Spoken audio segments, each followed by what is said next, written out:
I'm Cheve and welcome to my channel Christian Victorious.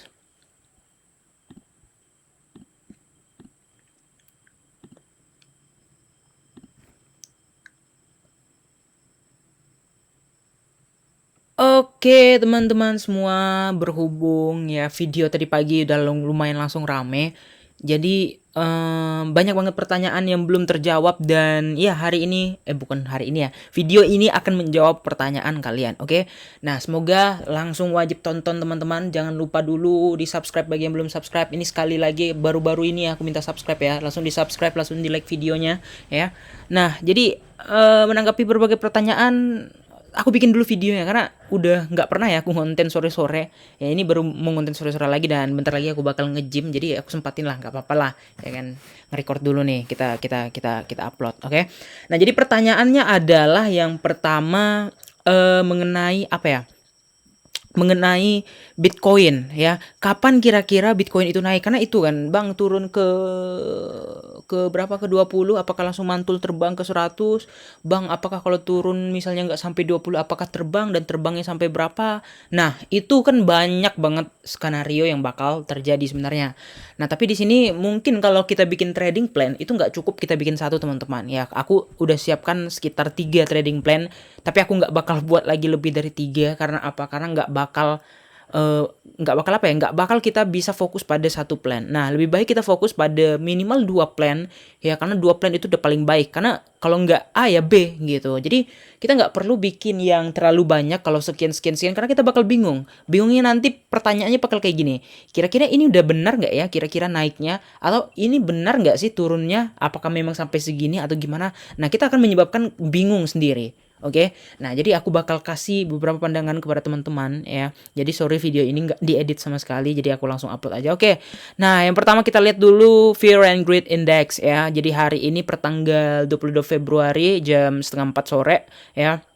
Fear and Greed berada di level 20, Extreme Fear ya. Udah mungkin bulan ini pernah ke 11. Bulan lalu pernah ke 11. Ya, bulan ini paling mentok mungkin hari inilah di 20. Nah, jadi aku masih bisa prediksi kalau ini bakal ke 18 atau 21 besok ya, mungkin ke area itu.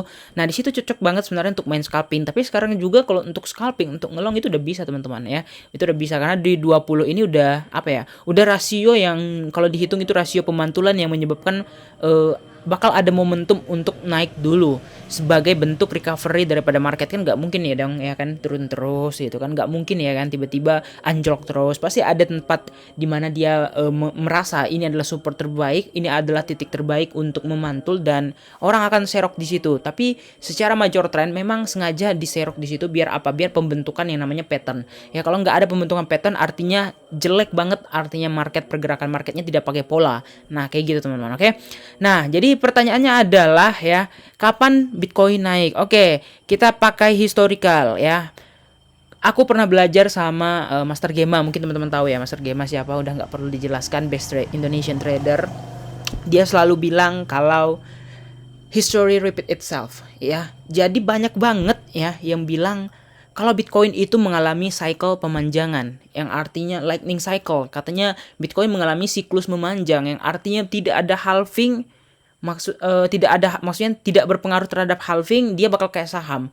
Kapan bisa pump, kapan bisa dump ya. Tapi sekali lagi secara teori ya, Bitcoin itu bakal repeat itself. Percaya atau enggak, kalian buktikan sendiri. Bitcoin halving di 2012 untuk pertama kalinya, di 2016 untuk kedua kalinya, dan di tahun kemarin untuk ketiga kalinya. Dan kita bakal ketemu lagi di tahun berapa? Di tahun 2024. Oke. Nah, biasanya bullish year itu berlangsung 500 sampai 800 hari, yang artinya pasti berlangsung itu setahun lebih gitu ya. Jadi sebenarnya masa bearish year yang 3 tahun lebih itu ya kita hitung-hitung 3 tahun lah, 3 tahun kurang lah ya. Tapi 1 tahun lebihnya itu dipakai untuk masa bullish year-nya gitu. Oke.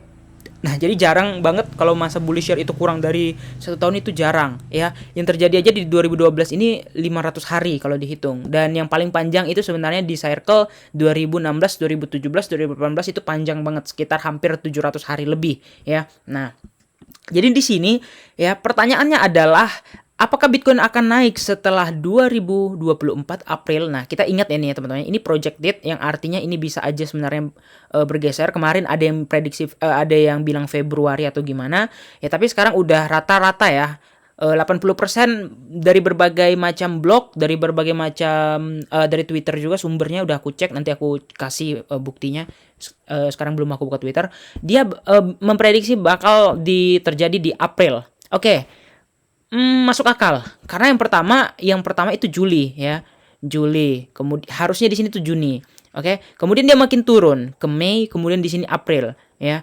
Yang harusnya kalau misalnya per 2 bulan harusnya itu Maret gitu. Ya, tapi ada banyak hal yang mempengaruhi Bitcoin halving. Yang pertama adalah harga Bitcoin di all time high-nya sebelumnya, di tahun bullish year sebelumnya. Dan yang kedua adalah dari berapa banyak Bitcoin yang berhasil ditambang oleh miner dari bearish year di bullish year. Nah, itu kan menjadi perhitungan juga terhadap waktu atau kapan Bitcoin tersebut halving. Jadi, bloknya ini akan berpengaruh ya. Bloknya ini bakal berpengaruh terhadap Bitcoin yang ditambang, jumlah Bitcoinnya berapa yang udah beredar juga, dan itu akan berpengaruh pada jadwal atau tanggal halvingnya. Oke, nah kita lihat di tahun 2020 kemarin halving tanggal 11 Mei. Oke. Nah, kita langsung ke chartnya.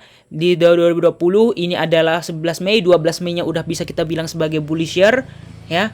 Nah, kita lihat teman-teman di tanggal 2000 apa? 2020 ya, 2020 di bulan Mei. Oke, di sini tanggal bentar kita cari Mei ini mana, guys? Mei. Oke, 11 Mei. Oke, ini ya.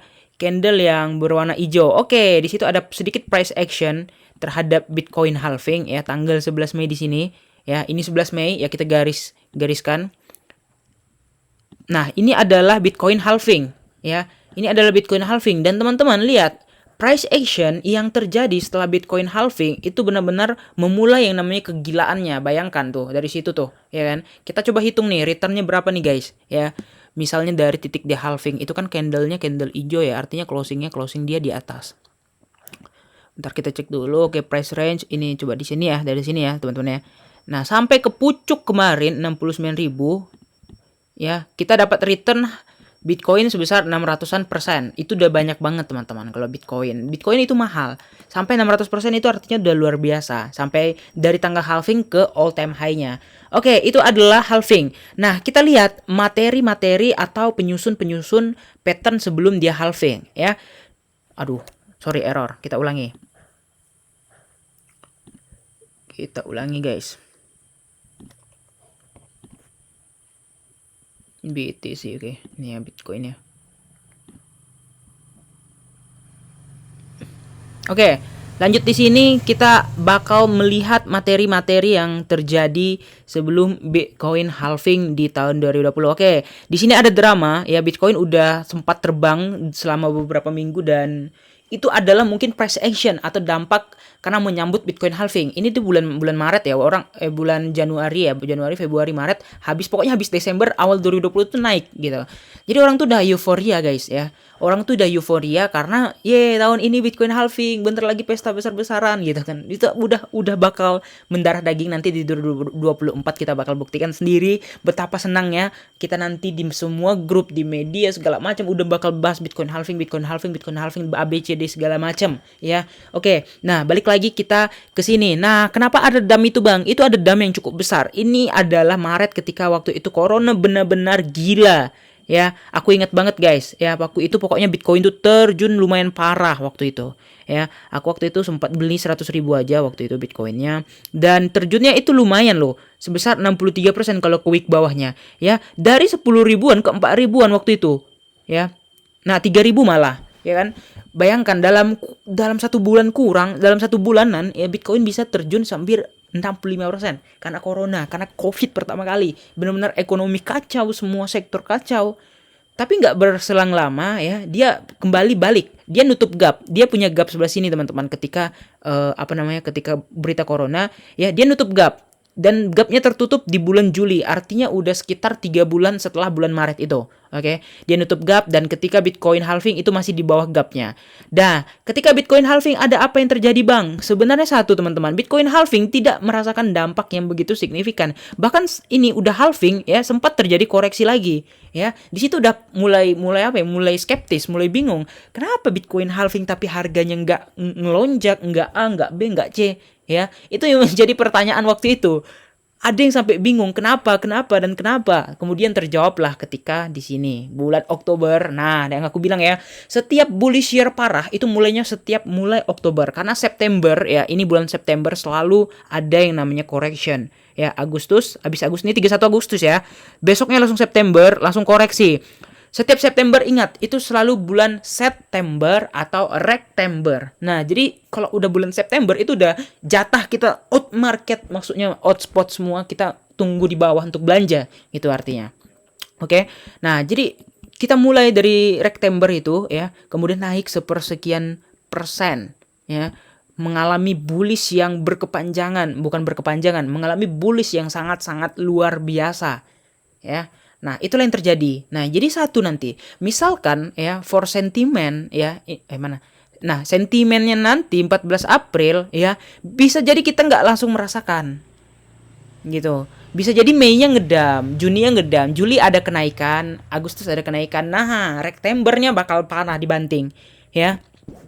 Barulah mengalami kenaikan lagi yang luar biasa di bulan berapa? Di bulan Oktober ke atas. Oke, nah itu wajib digaris bawahi ya. Bulan Oktober ke atas. Ini restory repeat itself. Semoga sama. Kemudian ya, paling cocok serok di berapa? Teman-teman lihat Bitcoin halving di sini di harga 9.000. Sedangkan di sini ya, kita akan ada namanya fase di mana Bitcoinnya dump lagi. Ya, dump lumayan parah lagi nih kan. Nah, ini habis bearish 18. Kemudian 2019-nya bakal lebih parah. Ya, ini April selama 2019 ini parah. Nah, inilah yang bakal terjadi nanti di 2023. Jadi kesimpulannya, kapan kita belanja? Kita belanja itu tempat kayak gini. Kalau kita belanja udah halving, rugi. Nggak rugi sebenarnya, memang masih di bawah gitu kan. Memang masih di bawah di sini gitu. Tapi satu teman-teman, kalian nggak dapat best return ya. Kalau kalian belanja di area sini misalnya ya, ke halving aja kalian udah profit 100% loh, ya kan? Nah, apa kabar kalau kalian hold sampai all time high? Ya, jadi intinya nanti udah sekali all time high Bitcoin misalnya berapapun di bullish year next mungkin 74 atau 75 itu udah jual aja. Kalian seroknya di bawah kok. Ya kan? Udah berapa ribu persen tuh? Ya, ini Bitcoin loh ya. Belum altcoin yang kalian beli. Kalau altcoin kalian bisa pertimbangkan sendiri lah returnnya berapa. Bitcoin naik 10%, altcoin itu ada yang 50, ada yang 60, ada yang 100 gitu. Ya. Nah, kira-kira gitu. Jadi itu strateginya, kita bakal belanja di tempat yang kayak gini lagi. Apakah history repeat itself? Yes. Aku masih percaya history repeat itself dan bakal kayak gitu, bakal terjadi yang kayak gitu di tahun 2023 dan disitulah aku belanja. Aku nggak belanja di tahun 2024-nya, tapi aku belanja di 2023-nya. Oke, kira-kira gitu aja. Semoga menjadi pencerahan untuk kalian semua. Jangan lupa untuk like dan subscribe sekali lagi. And see you next video. Bye-bye.